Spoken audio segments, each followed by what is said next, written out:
Awesome. Welcome back to another episode of It Is What It Is podcast. I'm your host, Cody Kelly. Look, connect with me on all social media platforms. I mean, everywhere. Instagram, Facebook, LinkedIn. Maybe not LinkedIn unless you're trying to talk business, but everywhere you can pretty much find me. I'm super excited about today's episode is women who work out. And we're really going to tackle the challenges and the insight and the need for just gender equality and some of the obstacles that women face when working out. But remember, before we get into that, if you want to continue to keep seeing great content, please subscribe to the YouTube link below, because the more you subscribe, the better it makes me feel, and it makes this job just a whole lot easier. So we have some amazing guests, some just amazing, just awesome people, awesome gifts to humanity. I'm going to allow them to introduce themselves and what they do before we get into the questioning, and I will start with Kawada.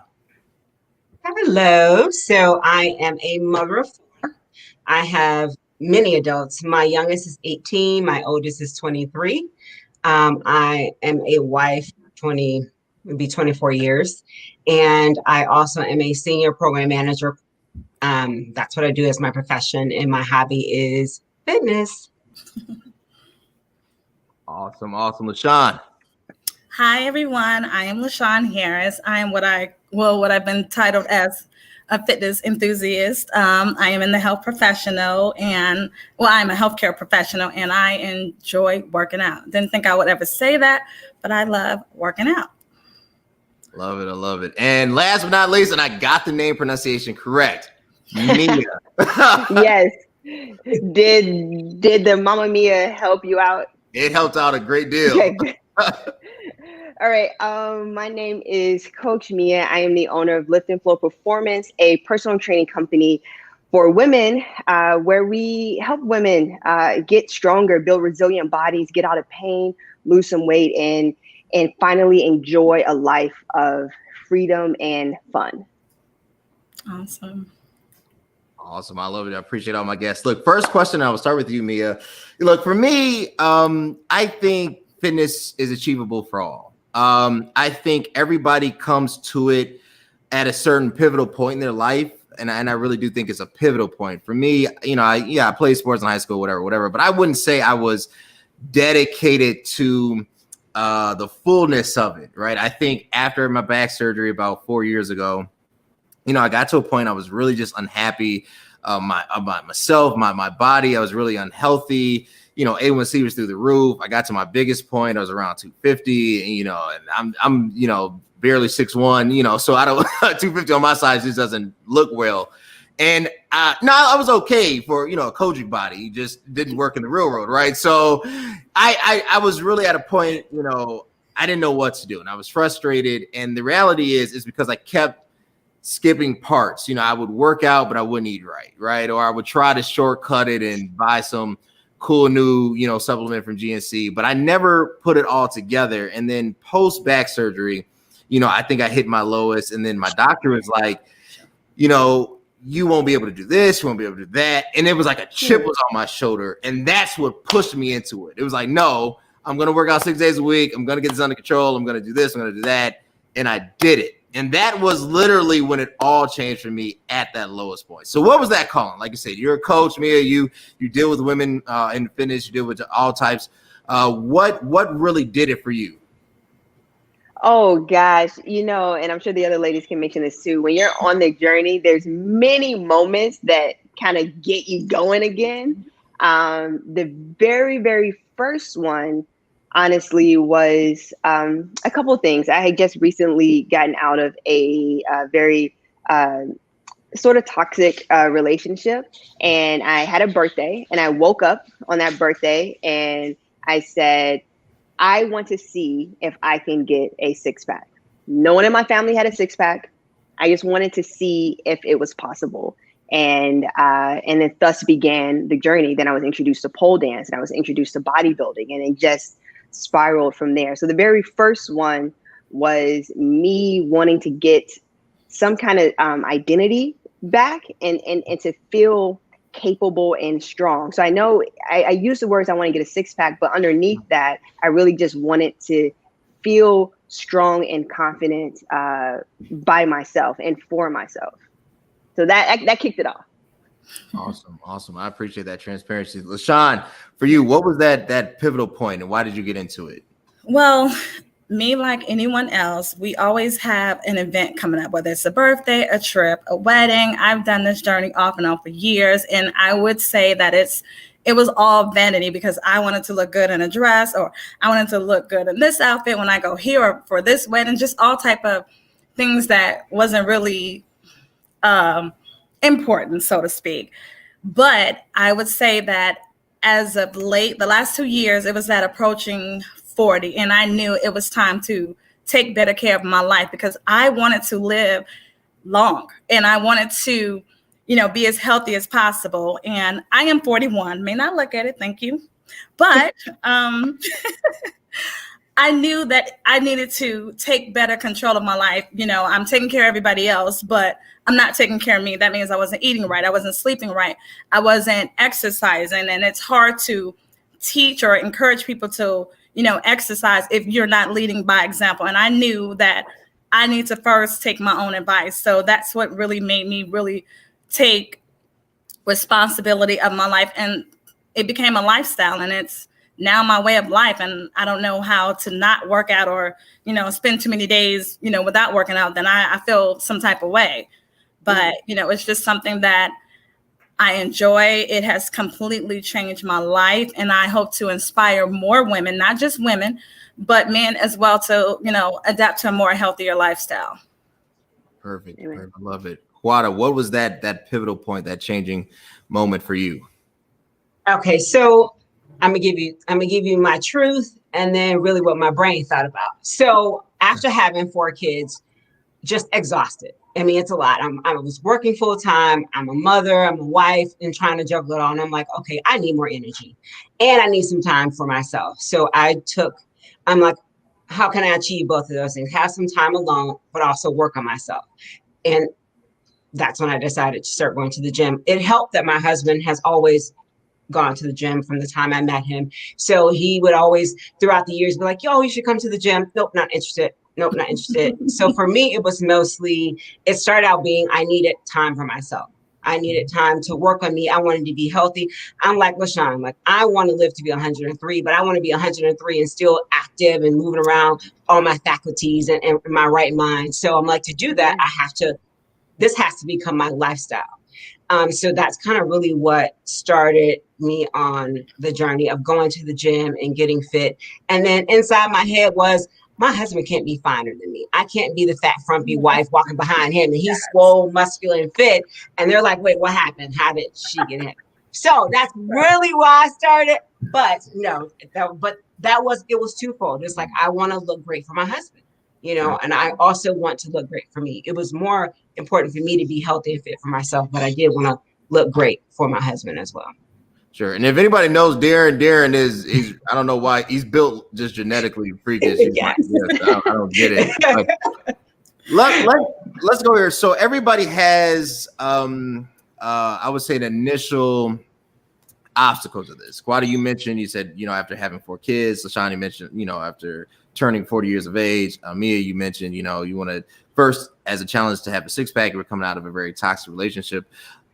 Beyond, once you got to that point and you kind of pivoted, right, and kind of went into this path and this journey, what obstacles as a woman did you face? And Mia, we could probably start with you on this, and then Quada, then LaShawn. Like, I grew up kind of witnessing the evolution of fitness. I think when I was in high school, predominantly, I would say, was males that were in the gym. Now I would probably say it's 60-40 women, leading or in the gym active, as far as people that you see. But I've kind of seen the shift over the last, 15 to 20 years, right? So for you, Mia, like as a woman, what were some of the preconceived notions or the obstacles that were initial that you just had to overcome? Well, initially for me, it was some of my own. There are a couple things. One, knowing what to do. So I ran track in high school. I started my journey just repeating those same kinds of workouts, and I was working out. I was working in television at the time, so I was in the office, I would like run a lap around the production studio, and then in the office, I would do little workouts in there. So the first obstacle was what to do past that point. And having the knowledge, where do I go from here? I've exhausted what I know. And then the second one was when I did get some help, and it was virtual training. I was in the gym, and the way my coach at the time trained me, a lot of it did not involve machines. It was very much barbells and dumbbells. And so when you go to that weight area of the gym, now not so much, but this was about 7, 8 years ago, you have nothing but meathead guys around. And so you're going with, I'm equipped with like videos that my trainer sent me and some working knowledge from high school. And so you feel a little insecure because the guys probably looked like your husband, Kawada, and they're like super fit. There's no other women around. No one's talking to you. Some of them are either working out by themselves in their own zone with their headphones, or they have their own other little meathead crowd around. And it's very lonely. So the biggest obstacle was combating feeling insecure and uncertain in that world and just going anyway, and pushing through the loneliness too, especially when you're training by yourself. So that was tough in the beginning. Awesome. Kawada, what were some of those initial challenges? For me, it was just consistency. Being consistent and not focusing on, okay, well, I've been going to the gym, 5 days a week for 2 weeks. Why haven't I lost a pound? Or, this, is this really working? And being frustrated. And so focusing more on the skill versus how do you feel, and two, to piggyback off what Mia said, it's intimidating. If I didn't have a husband who kind of walked me through and navigated me through the weights and things like that, I wouldn't know where to start. I walk in the gym and look around like, okay, I know how to get on the treadmill. Okay, maybe I'll do the treadmill. But beyond that, I wouldn't have known what to do, because the gym can be very intimidating. And there aren't a lot of women around that are really very active into like the weight section, and it's mostly men. So I think that was the biggest challenge, is consistently going and not focusing on the scale and wanting instant gratification and see quick results, and just trusting the process and having someone to navigate me through how to properly weight train. And because my thing was, well, I don't want to lift weights because I don't want to be swole. I don't want to look like a man, because in my mind, that's what I thought. If I lift weights, I'd get real bulky and manly, and that wasn't something that I wanted. And my husband, Darren, would always tell me, you're not going to get bulky, but you need to work. You can't just do cardio. You have to weight train. And trust me, you're not even designed to get that bulky anyway. So just all the misconceptions in, your head, what you think might happen to you. Once I got past that, I was perfect. It worked out great. Awesome. LaShawn, you are one of my sheroes, right? You have taken this head on, and you really have seen a transformation, right? I remember, LaShawn, when I was like a little teenager trying to holler at your little cousin, right? So like, so like now, right? So like, doing that, and taking the initiative. What were some of those challenges? Because like, Coach Mia has mentioned it, Kawada's mentioned it, and they talk about the meatheads, and I attest, they're there. I'm not one of them. I just kind of stay in my own zone. But what were some of those kind of initial just roadblocks in this journey? Well, for me, as Mia and Kawada had touched on it, was the consistency. Going to the gym can be very overwhelming when you don't know what to do. So it's best to have someone that's a trainer that can, educate you on proper form, proper etiquette, because you can do the treadmill, any elliptical, any cardio machine, and it becomes boring. So as women, you think, oh, I want to lose weight. The first thing we do is do cardio, but it's more to that than just doing cardio.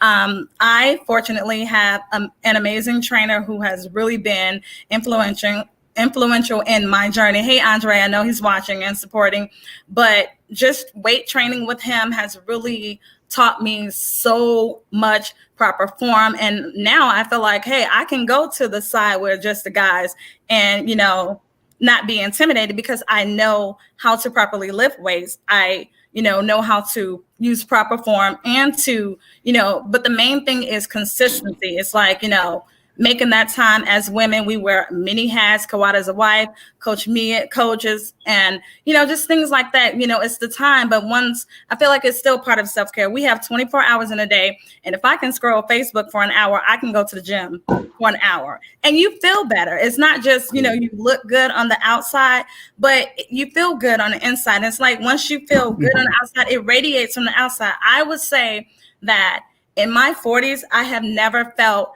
this more healthy, amazing, even compared to my 20s when I really didn't work out. I'm not an athletic person. I didn't really play much sports because I was what they call a little too girly. I did cheerleading, that type of thing, but my family plays basketball and all that. Me, that was not my thing. If shopping was a sport, I would be MVP. However, but I kind of low-key regret, that I didn't take on this lifestyle in my 20s. However, now that I've adapted to it and more consistently in my 40s, I don't see myself ever stopping. So if I can, rewind the biological clock a little bit, because we have one body. If we take care of it, it will take care of us. Yes. Perfect. No, I totally agree. Switching focus. So, the fitness has taken on a very social aspect. I think that's the best way I can put it, right? And there's a lot. Like fitness isn't one thing. It's like an umbrella term for many different things, right? Some might use it to create a following, right? Some might use it to promote health and wellness, but there's many different ways you can go into it. The generation and the traditions that, in this particularly Kawada and LaShawn, that we come from, it was considered taboo, right? It was considered evil, wrong, sin, and and the like. And ignorantly so, yes. But I think they might have jumped the gun, right? When you start looking at kind of how fitness is presented now, there's the IG look, right? And the over sexualization of just all, right? I don't think it's necessarily specifically gender related, but I do think that the same type of misogyny plays. So how does that factor in? Like, we're working out today, my wife and I. It's Monday, so you know what day it is. It's leg day. We're coming off the holidays, so I felt like trash the whole workout. Like literally could have vomited up all the dressing that I ate. I just felt terrible, and I was like, I would never do this again. I had like a food hangover, So, but when we do leg day, I realize my wife always wears this kind of like sweater, right? Like around her hips. And I'm like, babe, it's just us. I can see you squat, right?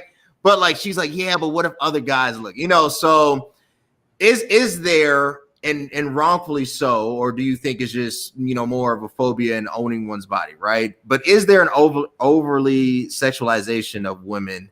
LaShawn, I'll start with you and then Coach Mia. That's a great point. I am one of the ones that I feel like when you go work out, you don't necessarily have to have on like baggy jogging pants, overly huge t-shirt. I buy a lot of workout clothes because I feel like you can still look attractive, you can still be sexy without being over sexualized, and go work out. They have like really nice, cute stuff. And I think I probably buy more workout clothes than regular clothes. It's kind of an addiction. The more I work out, the more clothes I buy. The more clothes I buy, the more I work out. And I feel like it's a good habit. And I feel like you can help, we're in the gym and we have on a tank top or you have on leggings and you have a nice shape. That's just, they can look all day long, but it's not our fault. I mean, I feel like you're confident, wear it well. I have gotten messages if I posted maybe a workout video and the camera just may happen to be focusing a little bit more on my rear end. Well, I've gotten some things like that. I just ignore it, like, well, you can't miss it. So that's just you looking at it a different way. You should be more looking at that I'm actually working out. Like, okay, well, you can see the transitioning of my body, and it's nothing I can do about it. This is why I'm here, not just, for the transformation, but to, promote health. Hey, if you want to have nice arms, then hey, look at Kawada. I always talk about Kawada's arms because I think they're amazing. This is your example right here. It shouldn't be like, oh, some women may say, hey, I want my butt to be a little bit more firmer. Well, girl, get to squatting, That's all I can tell you. Whatever you want to do, you can build your body, without all the cosmetic surgery. Just go to the gym. If you don't know what to do, solicit someone that can help you, that can educate you so that you can. I like it. Well said. Coach Mia, is there an overlay sexualization of women? And then I think on the other flip side, at the same time, how do you use that negative energy what LaShawn is referring to, right? And really talk about owning one's power, owning one's physique. Okay, so since the beginning of time, there's an over-sexualization of women, and that's not something for us to control. And it's just there's not a single woman I know that doesn't always have a pair of eyes in the back of her head, wherever she goes, because we all at some point run into some guy that decides to go a little bit more than just looking, and we're just equipped that way, where that's one of the added strengths that we have to protect ourselves and to always be on guard. I remember when I was doing my bodybuilding, I was sharing photos. You have no idea on how many times I would get a random message from someone. This was before Facebook could filter things out, but I would get random messages either on Facebook or on Instagram talking about, oh my gosh, and this is, I don't know, what kind of audience is this? I'm following you. It's okay. My mom was watching. Okay. I don't know. Well, I would get some gross statements, and questions and inquiries, and it's one, sad that people can feel they have the audacity to do that, and two, completely disrespectful. And at the same time, not surprising. There's not a single woman that hasn't had some guy say something inappropriate to her. And there's been women to say inappropriate things too, because I'm a lesbian, so I'm in that world, and I've had that go down as well. And it almost, I guess what I'm saying is, it comes with the territory, unfortunately. Sure. And not to let that deter you from being who you are. Because I'm with you. And in fact, if I'm doing upper body, then I make sure I'm in the fittest and the tank top to have the arms out. And if I'm doing legs, then I want the best leggings. I want to feel good and highlight whatever attribute I'm about to get that pump in. Mm-hmm. And y'all know that pump, when that blood gets flowing, I want to see it. I want to see it. And if other people want to see it too, then they can appreciate it from afar. But I want to feel that. You're doing this work, you're putting it in. Don't cover it up unless that makes you comfortable. But don't feel the need to cover it up for other people. Cover up for yourself if you want to, if you're just in the modest world. But don't cover it up for someone else. It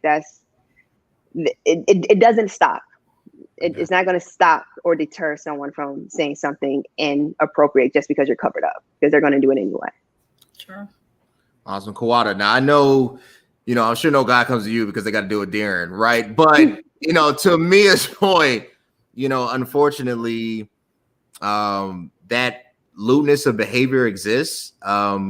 It exists across both genders, not one or the other. It's ramping up, I would say, as an all-time high. Some of the things, I see in the gym is a turnoff, disrespectful behavior, and in a sense, right? Yeah. How do you kind of navigate through that space? Is it at a point of an issue of safety? There's sometimes when I post videos, right? Me working out, I'm always mindful of, you know, I know what, like, it's just exercise to me, and it's not even my wife. It's probably more my mom, you know, because my mom is, you know, my mom was my mom. But I'm like, how would this make my mom feel? Or if my grandma had an Instagram page and she liked me, you know, playing this song on it right now, right? You know, so I always keep that in the back of my mind. But is it something like that? Is there a filter or a process that you have to go to when you're about to work out? Like, hey, you know, this energy just isn't feeling right. What is that like? Yes. Well, and I think for me, I try to be respectful. So anytime I get dressed with Jim, even if it's something that I think is cute, I'll be like, hey, babe, is this okay? Like, you know, because I do understand that, you know, he's with me when I'm working out, and I don't want men unnecessarily gawking or causing him to feel like he has to be, you know, or me like, no, mine, back off, you know, kind of. So I am more conscious of what I wear, which is unfortunate because times I'm doing arms or doing abs and want to take my tank top off and just have a sports bra, but I'm like, how many people in the gym today? Okay, no, too many men are around me. I'm gonna keep my shirt on. And like you said, there's been times that women would intentionally, if Darren's on the bench press, they'll intentionally come over and do, you know, squats or, you know, Wow. Well, I believe it. things where, and you can tell it's kind of an intentional thing because it's like, I can be on the other side of the gym and I can, you know, look over and it's like, he's looking in the mirror. Like, if he looking, oh, he ain't looking this time, let me do it again, and so it makes, so Darren has mentioned it's uncomfortable for him if he's trying to do his workout and all of a sudden somebody's like bending in front of him or being, you know, a little extra in front of him. So it's unfortunate, but I try to be a little more modest because I don't want to be a distraction to anybody. Because it could be unintentional. If it's leg day and I got to do squats, I try to, you know, usually be like, okay, let me get a machine where I'm not, you know, bending outward toward the masses. I'm, you know, kind of in my own little. I am a little more conscious of what I do in the gym. But that's just me. I shouldn't have to be that way, but I am. Sure. No, it makes sense. I mean, I think for myself, you know, I think it's different sometimes for guys. I'm, you know, married seems like forever, 6 years, you know, and over 7, you know, I don't even think like that. Right. So when I'm exercising, I'm not thinking about external factors, but at the same token, you know, my wife notices things that I never catch, and then like I get in trouble for not catching it, right? Like, so, you know, and it doesn't. I just thought she was squatting and there was some area around where I was benching. I didn't think like, you know, there's a whole gym you're gonna use it, you know. But you know, my wife's cool; she's a cool sport about it. But there are unfortunately actors in the gym. That's the best way I can say, that can make a really unpleasant experience. Let's talk about inspiring the next generation, right? We all, I think, have mentioned at one time or another a pivotal point or something that we wish we could have done, or we were younger, we could have took care of this.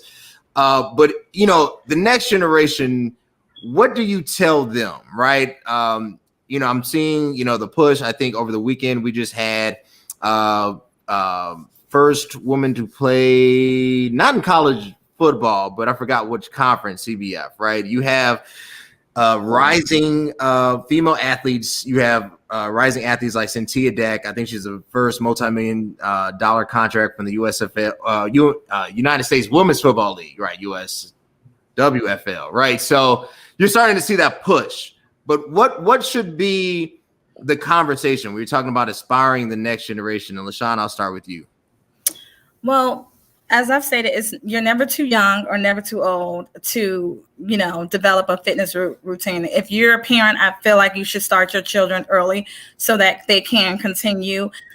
What I would say is it's something that we need. I mean, it's healthy, not just for, you know, for vanity purposes, but it's healthy for your organs. I mean, if you go to the doctor, the first thing they're going to ask, or even if you fill out a survey, how often do you exercise? Do you exercise? You know, that's something that is very important. And as far as the, you know, the younger generation, because I am a part of a fitness community, and there are some women that are in their 50s, like approaching 60s, and they look amazing, and they've been doing it for years. So I would tell, start kids early, with the eating healthy choices, making healthy choices with what you're eating, take away a lot of the junk. And I mean, you wonder why kids are, because obesity is starting very early in life. You have these 4-year-olds that are obese, and I kind of blame the parents, because you're buying the food, you're the one feeding them. Take away the potato chips, add some veggies, whether they like it or not. Learning what your children would like as far as healthy, it starts with you. And once you set that that tone, that foundation, then it may or may not continue. There's no guarantee, but then it becomes their choice if they wanted to continue. Awesome. Coach Mia, what are those words, what are those words to that next generation, right? You have a lot of upcoming athletes and even the generation ahead of you, right? What is that dialogue piece like? So I'll definitely talk about the generation ahead, because that's usually the women that I work with. LaShawn did a great job of covering the generation coming up, because it does come down to the parents. And real quick, I will touch on that. I've watched in my family where you didn't get like high blood pressure until you were probably in your 40s or 50s. And then I saw 2 of my cousins get high blood pressure when they were 30. I was 27. This was right around the time that I started my fitness journey, mind you. And then I saw a younger cousin of mine get high blood pressure at 17 or 18. And so that goes to show like the trend that is happening. And it does have to start with the parents as much as possible, and not just physical activity, because this particular cousin of mine is an elite cheerleader. She does like all the flips and all the other things, but she eats crap, and so it does go hand, and it does go together. So for the generation ahead of me, I will tell you, it is not too late. It's not too late. My most favorite and rock star client is my mother, who got started at 57. And at 60, she looks better than she did at 57. She's like 20 to 30 pounds lighter, I want to say, stronger. Gosh, during this pandemic, we were really focusing on push-ups, and she's at, I want to say, lower than a 45-degree angle doing push-ups now. And so anything is possible. She has her green smoothie every single morning. And she still eats her ice cream. So, right, you don't have to give up everything, but there are some changes you have to make. And it does go back to what Kawada and LaShawn was saying about consistency. So if you're doing this work as often as you can, right, it doesn't have to be daily, but if you have a set weekly goal and you're doing it often, like for my mother, is just making sure she gets in some walks 2 to 3 times a week, making sure she gets her smoothie in at least 4 to 5 times a week, right? So just simple, small changes. The biggest thing is, 1, to start. And secondly, don't necessarily follow what you see on Instagram. So I would get some professional help, because Sasha's mom ended up, that's my partner, Sasha's mom ended up hurting her back from following something on Instagram. So get some tailored advice to where your body is currently, right, and your history. And then from there, when you have that foundation, you'll be able to build on it yourself. But do get started with some professional help, not cheap help. Get some good help, because you want it to be custom to your body, and then just start. And if you can't do that or you can't afford it, start with walking and eating more fruits and vegetables. But do know that you set the example for the other women your age and the ones looking to you. Because if they can see you and be like, oh man, she's 60, then what the hell am I doing at 33? Like what? Like I need to get it together.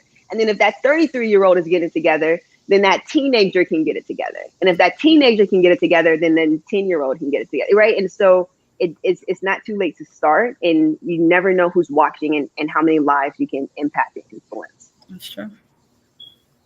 Awesome. I love it. Kawada, so you are a mother of 4, right? So, I don't know that like, people say, I know that like, I don't have any kids, right? So, but as a parent, and you're setting the example, you and Darren, right?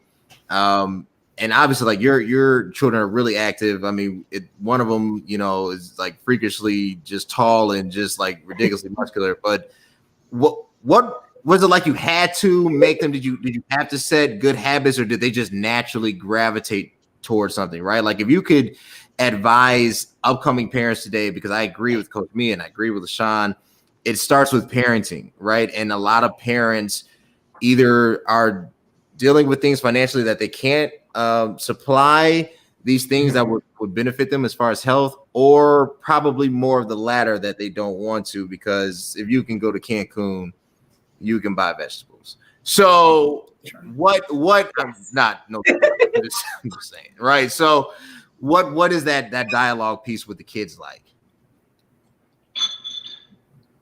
I think, like both Coach Mia and Sean said, I think as parents, we're the ones that feed our kids. So we can make sure we're giving them a balanced meal and making sure they're getting outside. I know now technology, so all the kids want to do is sit in front of their game or TV or whatever. It's like, no, okay, let's go find a forest preserve to walk through. You know, let's go and find a nature trail somewhere. Let's go to the park. Like, not just, you know, trying to do family things that gets the kids active. And so they'll learn early to have this, I want to be outside. I want to run. I want to play. I want to enjoy, you know. So, but if you have this sedentary life, if you're on the couch eating buns and watching TV, then your kids just going to do the same thing. So I think it's important as parents that we participate early with our children, getting outside, being active, throwing the ball in the backyard. You know, some stuff it doesn't cost. You can walk around the block with your kids. You know, you can say, let's do jumping jacks, let's do push-ups, you know, and incorporate that in kind of like your day-to-day life. And I'll say for the generation before, you know, like my parents, you know, I'm always on my mother, hi, mommy, wanting to get her to get a little more active. And I'm like, just walk your block one time every day. The point is to start and not be like, okay, I'm ready. Okay, I'm going to do an hour workout. Let's be realistic and let's have a goal of being consistent. Okay, I'm going to 3 days a week. I'm going to get up and make sure I walk, you know, 2 blocks and back, and be consistent with that. And build on it, you know, and that's the thing. Start with something attainable. A lot of times we have these big grandiose things about how we're going to start, what we're going to do. Or you eat meat is your main thing, and I'm going to be a vegetarian. I'm about to be vegan tomorrow. Like, no, we have to be realistic, but we have to start. We have to start. Even if it's like, if you love to drink pop, okay, I'm going to stop drinking pop. I'm going to start drinking tea. You know, start somewhere, start cutting back things gradually, you know, and I think you're setting yourself up for success when you do that. Start small, but start, please. It doesn't matter even if you're 70, if it's just, you know, I'm going to stand up and sit down, you know, just if your hips, that's great. Or lifting your knees up while you sit up and sitting on the couch. Any movement, any activity, I think you just have to start. Yes, amen to all of that. I love it. Let's go 2 more questions. I know, you know, I'm going to try to be on time and keep you guys in this allotted frame of an hour. I always try to stay true to it because, as stated before, I am the grandson of Bishop Marshall, and I feel that hand everywhere I go. I've seen him sit many a preacher down for preaching over time, right? So, you know, COVID-19 has affected everything. That's, I think, without saying, right? Mm-hmm. Businesses, health, travel. I mean, it is a global pandemic. A lot of gyms, especially during the mandatory shutdowns, suffered heavily financially. A lot of gyms did not reopen. You know, thank God that we're on the brinks of a vaccination, or, you know, the possibility of another shutdown seemed almost imminent, right? With that being said, and the impact that COVID has created, how do you mentally, I won't say comfort, but really supply that emotional or psychological need? You know, when COVID kind of like June and it started to kind of come down the curve, and then, you know, the gyms opened back up, you know, I was running outside, you know, I was, you know, doing like 200, 300 push-ups a day, you know, so I didn't take any setbacks. If anything, I thought I probably lost more body fat, because, I really honed in. I honed in on my diet. I became like a true vegan and not like cheating, with a bunch of cheese and salmon, and then, and that's how I got through it. Right. But everybody didn't do that, and some people that I know kind of came out on the other side. And I think that's the best way I can say it. How do you encourage them? Because, we're in the holiday season. We just got through Thanksgiving. We still have to get through all the holidays in December, and you still have to get through New Year's, right? So there's going to be a lot of just lapse, and you can't just say, I'm going to pick it up, 2021, January 2nd. I'll be first day back in the gym, because this January 2nd is going to look differently, right? So you could talk to your friend and say, hey, look, I've noticed some things, Quad, I'll start with you, then Mia, then LaShawn. I've noticed some things, I would like you to start doing what? What would you tell that friend? I would say, I'm sorry. You go, Kawada. Okay. I would just tell that friend to do something, because like you said, if the gym's closed, well, I know for me, I went out and bought weights and stuff. So I have stuff in my basement that if the gym's closed, I can still continue. But I would encourage them, because one thing I will say, I think working out actually helps you get in a better mental space. So if you're sitting around and you're getting depressed because we can't go out, things are starting to shut down, you're missing family and friends, I think a great way is do some jumping jacks. If it's too cold for you to get outside and walk, if you got stairs in your house, walk up and down the stairs. You do some jumping jacks. Awesome. Coach Mia, make sure your diet, like you said, Cody, what I can control right now is my food intake. Mm-hmm. And I know people were sitting around because we can't go anywhere. We're eating, all kinds of stuff. Make sure you have more fruits and vegetables at your disposal versus chips, cookies, cake, pop, ice cream, and all that other good stuff. So I would just say, hey, and I have done, like I said, let's jump on a Zoom. Let's work out together. Let's do some jumping jacks, some push-ups in the house together on Zoom so we can hold each other accountable. So I know I've done that, the initial shutdown with a couple of my friends, just so that we can all kind of encourage each other to stay consistent. Awesome. I almost feel guilty. I didn't do that to any of my friends. I'm sorry. I was a bad friend, guys. I wasn't even thinking about Zoom. I'm sorry. Coach Mia, what would you tell for that, that psychological support? You have a lot of clients, but if somebody, you grew up with, and it's the holidays, and every holiday, that transition between November and January just isn't quite right? What do you instruct or what do you tell that person? It looks so different now, as you mentioned with COVID, and so before I can tell that person anything, it would be listening first, seeing what's actually going on.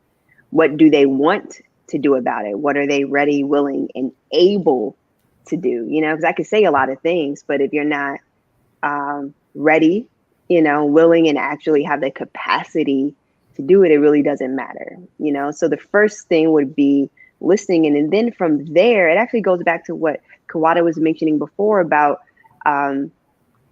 starting small and having something that's continuous that you are able to do no matter what. Like for my mom and for myself, that's getting in our smoothie every single day. We can do that. I have the capacity to do that. I practically live in the grocery store because I love food so much, and I cook everything. So it's easy to make sure I have enough ingredients here to make sure I'm able to do that. So that for me is always my steady factor, right? For someone else, it may be walking. For someone else, it may be waking up. I have a friend, the same as Sean. He drops down and does push-ups every single day as soon as he wakes up, right? So finding out what that thing is for you. Maybe it's focusing on mastering your sleep and your recovery. Maybe it's meditation. With different parts of the world getting back on shutdown, that isolation begins to set in even more so. We got a little taste of going out and now coming back in. So figuring out what that looks like, what that steady action item can be, that steady habit, And if it's only one, then fine, we work with one. But if it can be 1 to 3, then we pick that out and then support each other. You know, whether it's with me or through a friend or someone else. Like one of my clients, she has me as her coach checking in on her, and then she has a support team through her line sisters checking in and supporting her as well. So getting as much support as you can in multiple directions. But the only way you can do that is to, right, speak up and let your voice be heard and your needs be heard so people can meet you where you are. Sure. That's amazing. I like it. LaShawn, so, you know, coming into this stretch, right? You know, when the shutdown happened, did we work out right before or was like right after? When we went I think we worked out before. Right. So before you know, it got like completely shut down. So just in case, you know, Moderna or whatever, there's some setbacks, and you know, like it snowed today here in Chicago, right? that kind of got me this morning. I woke up, I was like, whoa, you know. So just flurries, nothing major. What do you have, or what type of conversation do you tell that person? Because like for me on my end, you know, I have a lot of friends that to me invested in like a PlayStation 5, right? You know, and I'm not against it. You have the right to game. I'm not particularly a gamer. I just personally don't have the time. But I'm like, if you could put all that time and energy and resource into something like this, why can't you do this? You know, I just don't see the translation, right? So LaShawn, like, how do you navigate that dialogue without seeming cruel or not sensitive? Well, I want to just piggyback to what Mia and Kawada was saying with the pandemic. I was actually on the front line of the pandemic. I worked a COVID positive unit, 12 hours a day and full PPE because my unit was considered contaminated. What that did for me, it made me like really step up my health game, meaning my vitamins, things of that nature. Of course, the gym was closed. I added an extra day of training with my trainer. I invested in a bike so I would bike or, you know, just do more physical activity.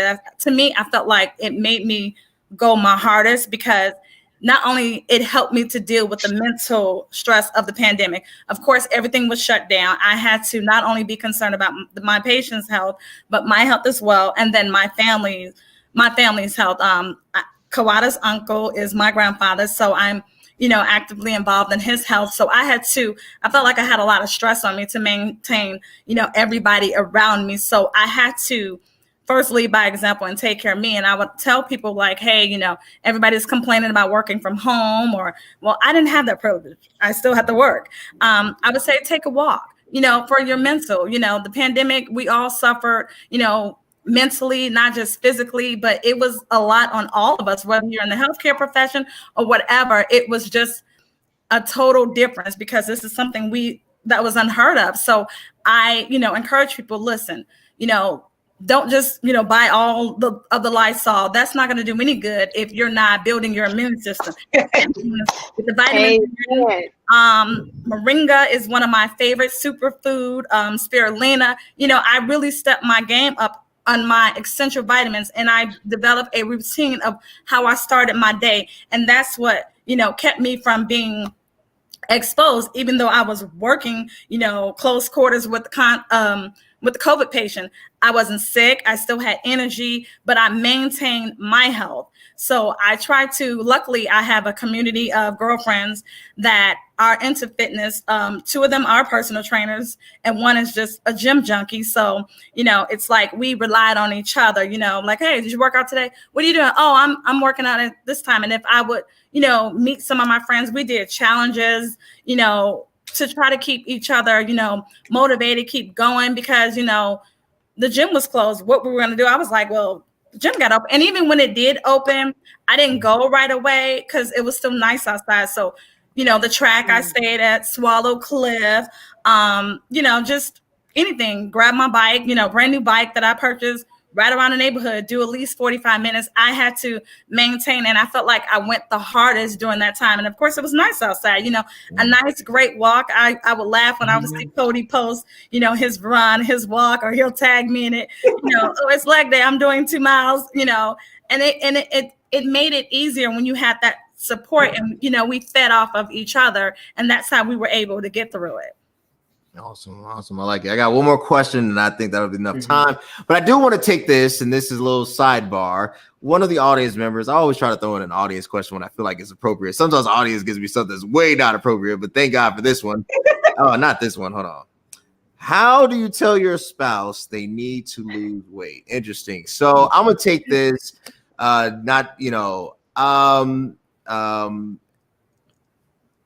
think in marriage and partnership, you grow, you evolve. When I got married, I was 195 pounds, maybe, I was just playing ball all the time, right? I was younger, I was just hooping all the time.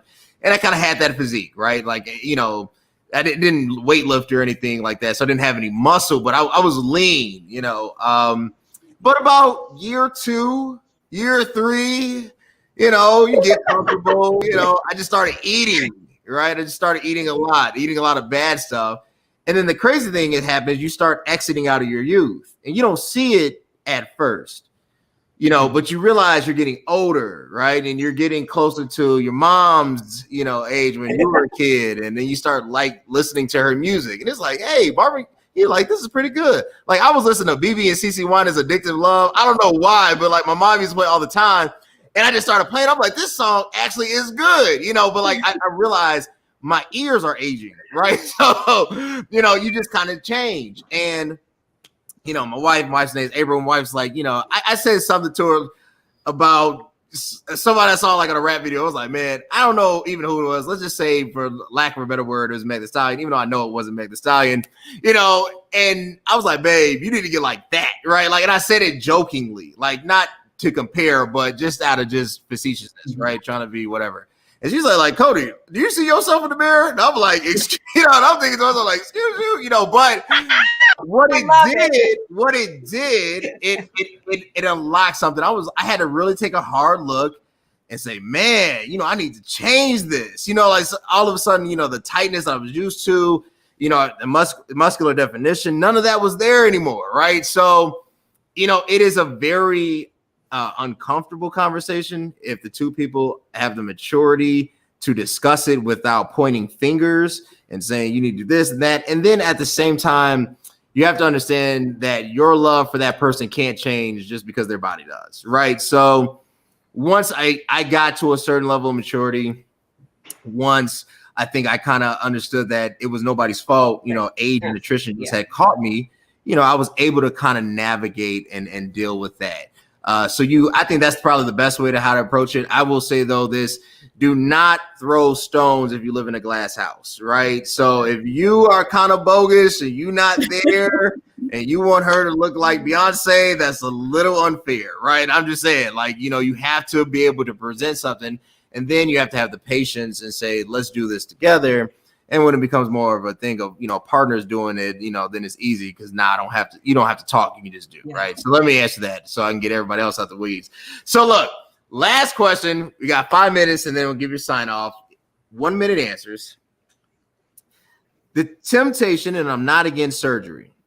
I'm not against it. I just need to do more research, but I understand the push for it. I understand the body contouring. I understand the need for perfection, right? I get it, right? It's becoming more of the norm, right? It used to be something like that's only, rich people do that, right? Or we could say that was something that was, but now, I've seen people come back from the gym, disappear for like 3 months, and it's like, what's going on? Like it's becoming more of the norm. You're starting to see it, right? Somebody's considering body contouring, whatever, and they ask for your advice. I'll start with you, Kawada, then LaShawn, then Coach Mia. What will you tell them?